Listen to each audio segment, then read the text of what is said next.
Einstein once said, relativity applies only to physics and not to ethics. This noted scientist and commenter on the human condition made an excellent point. Ethics are not flexible. Ethics are the principles that we use to make decisions in both our personal and professional lives. Welcome to the IHMM Ethics webinar. I'm your presenter, Cecilia Sepp. I'm a certified association executive and nonprofit management professional. I also teach a course on ethics for other nonprofit executives so that we can keep code of ethics and ethical conduct top of mind for all of us. Today, I will be giving you an overview of the IHMM Code of Ethics, why it's important, and how you as an IHMM certification holder can use this Code of Ethics in your daily life and for your daily decision-making. Please note there will be a quiz after the webinar that you will be asked to take in order to complete your certification renewal. This is the IHMM Code of Ethics. This is an overview of the Code of Ethics and how certificants can practice them in their daily business. This webinar is required for all certificants, and you will be asked to take a quiz after viewing it. Sit back, relax, grab a notebook and a pen if you want to take notes, and let's dive into the topic. Today, we're going to review several topics, and here's our list.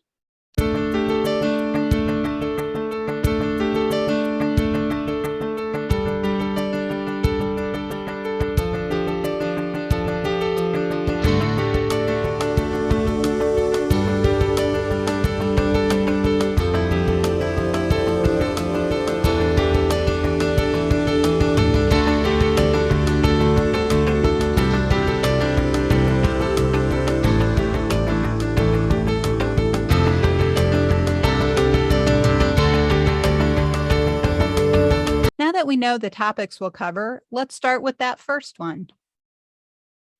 What is ethics? The term ethics is from a Greek word, ethikos, and that means character. And character is how we behave. And our behavior lets people know what kind of a person we are. Philosophers like to discuss ethical behavior in the context of good behavior and bad behavior. It also involves moral philosophy, which is developing and defending and recommending those concepts that will define right and wrong behavior. You'll see a link on some of the slides in this webinar. These links will be provided to you later in case you would like to do some more reading on the topic. What is a code of ethics? A code of ethics is a guide of all the principles designed to help professionals conduct their business honestly and with integrity. Every organization that has a code of ethics writes down the principles that they want people to follow. These are the principles that inform decision-making in daily business and also in interactions with people in our neighborhood, in our community, and throughout the world. A code of ethics doesn't just apply to our professional behavior, it applies to our personal behavior as well. Keep in mind what the Greek word ethikos means, character. We want to show the world we have a strong character and we are ethical individuals. IHMM Code of Ethics is a very typical code of ethics in that area because it does outline the core values that the organization wants all certificants to aspire to. And in addition to aspiring to them, we want you to adhere to them. Use this code of ethics. It will help you make decisions. It will help you do business better. It will help you represent not just IHMM, but the profession as a whole. Because if people see people in the profession behaving ethically, they'll know that we are committed to doing things the best way possible and making the best decisions we can in any situation. IHMM has one master code that includes both the Code of Ethics and the Code of Conduct. This makes it a very easy reference.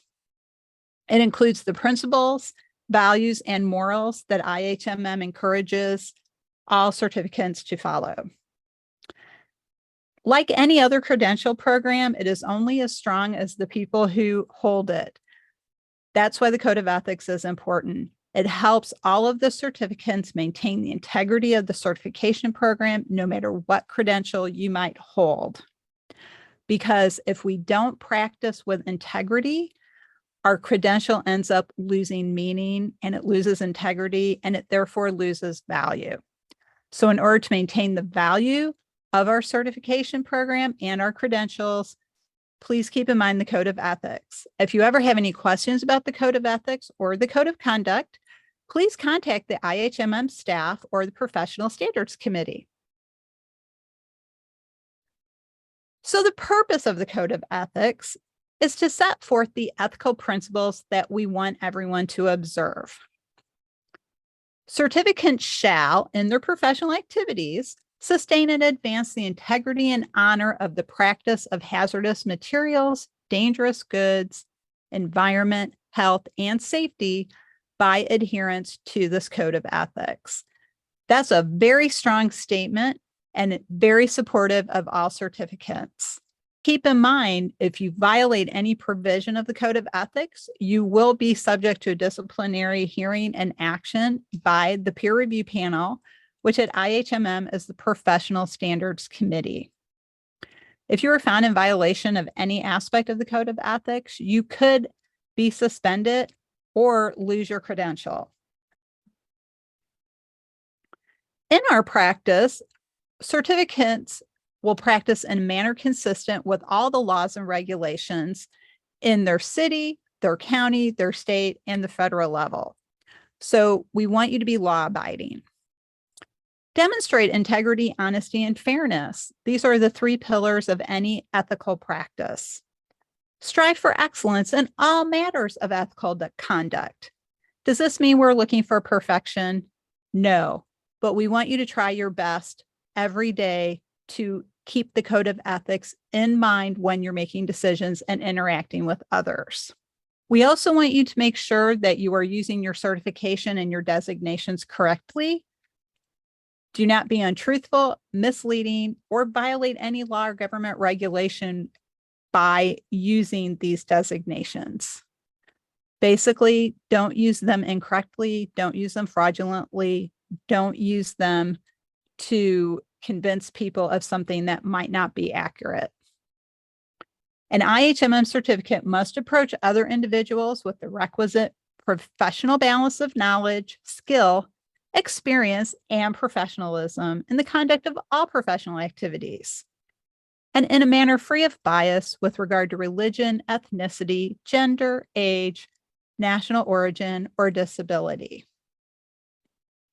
Be honest, use integrity, be fair to everyone, and show respect to all individuals that you interact with. The primary responsibility of any certificant is a big one. It's very important. Protect the public and the environment.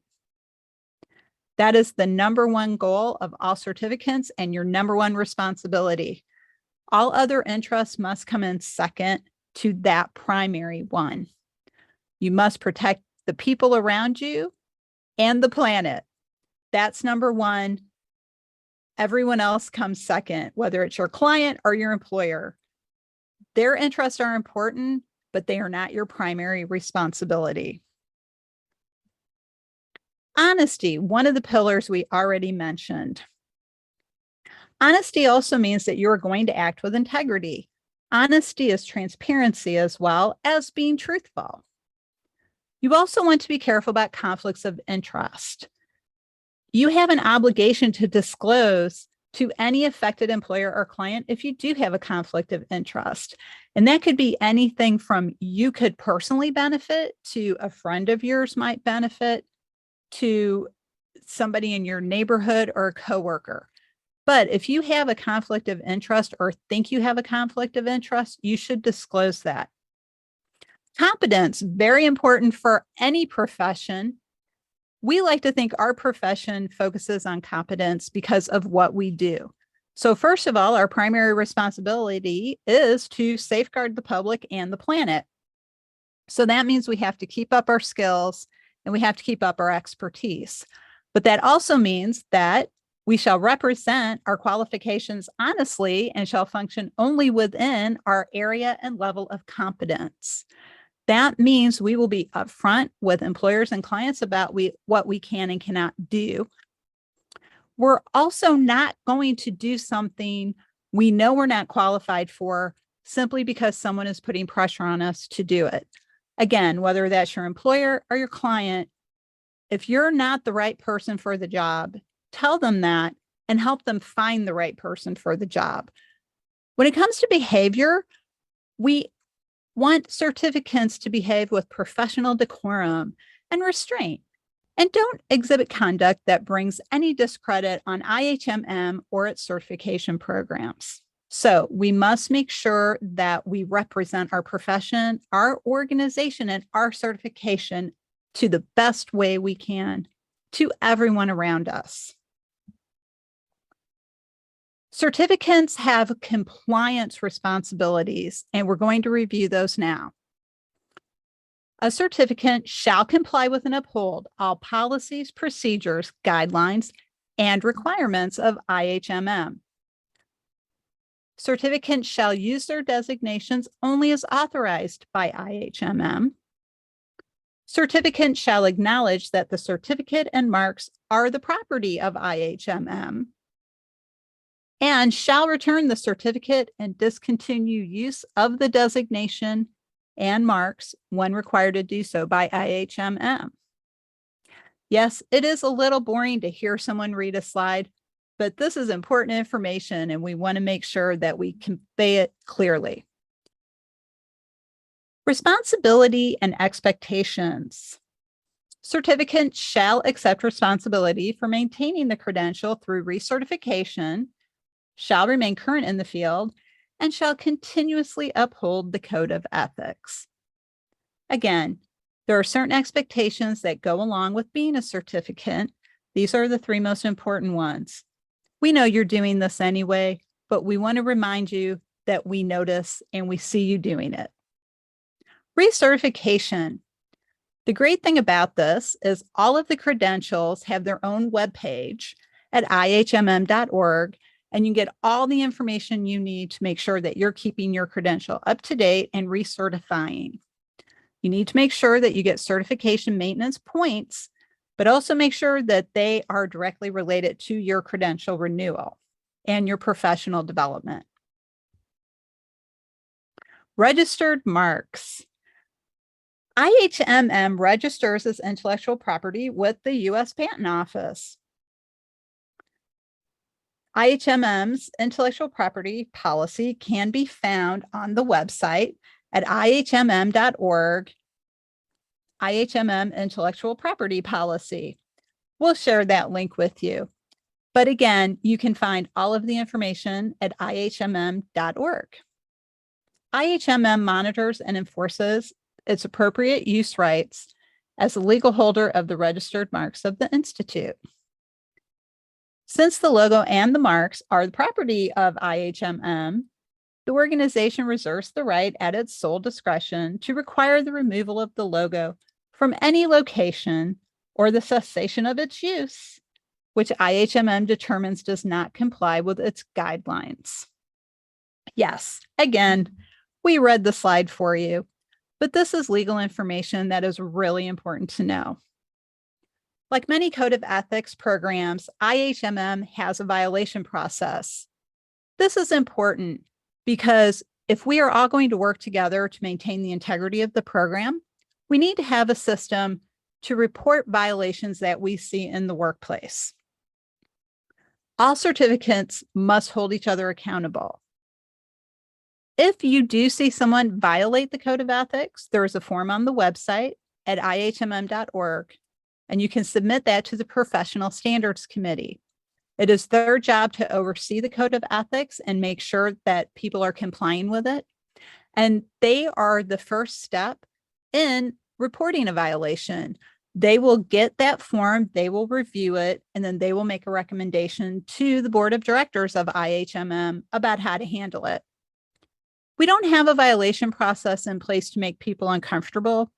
We have it in place to protect the organization and all of the other certificants who are practicing the code of ethics correctly and with integrity. Conflicts of interest. That's a topic we touched on a little bit earlier in this webinar, but let's talk about it for a few more minutes. IHMM has a conflicts of interest policy, And it's clear and adequate to address informing all applicants and certificants of their obligations. Now, this is part of the application process, so you will read it and acknowledge that you've seen it. It's also part of the IHMM Volunteer Service Agreement. So if you volunteer, we also want you to be aware of conflicts of interest.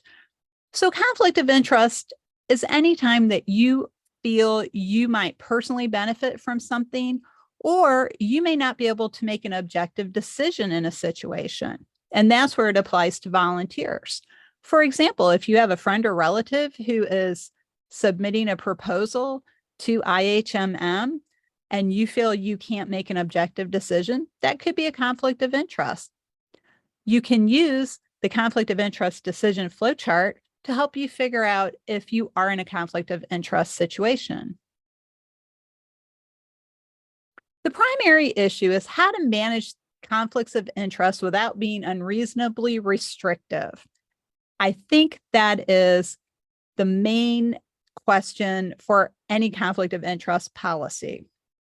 Specifically for IHMM, the organization does not want to get in the way of operations, nor in the way of its volunteers having a full and useful, valuable volunteer experience. The graphic on the next slide is going to walk us through a decision-making process. When we are trying to resolve potential conflicts of interest, we want to identify significant financial interest and the potential compromise of examination information that could jeopardize credential accreditation. After reviewing the flowchart for decision-making regarding conflicts of interest, if you still have questions about that process or questions about figuring out if you do have a conflict of interest, we encourage you to contact the IHMM staff or the Professional Standards Committee. This is the IHMM Management of Conflict of Interest flowchart. This is specifically for volunteer activity associated with the organization. So we start there and then we walk through the series of questions, and it will help us identify if we have a conflict or not. Again, if you have questions about conflict of interest or this flowchart, please contact IHMM. Thanks for joining us for this overview of the IHMM Code of Ethics. Good luck on the quiz.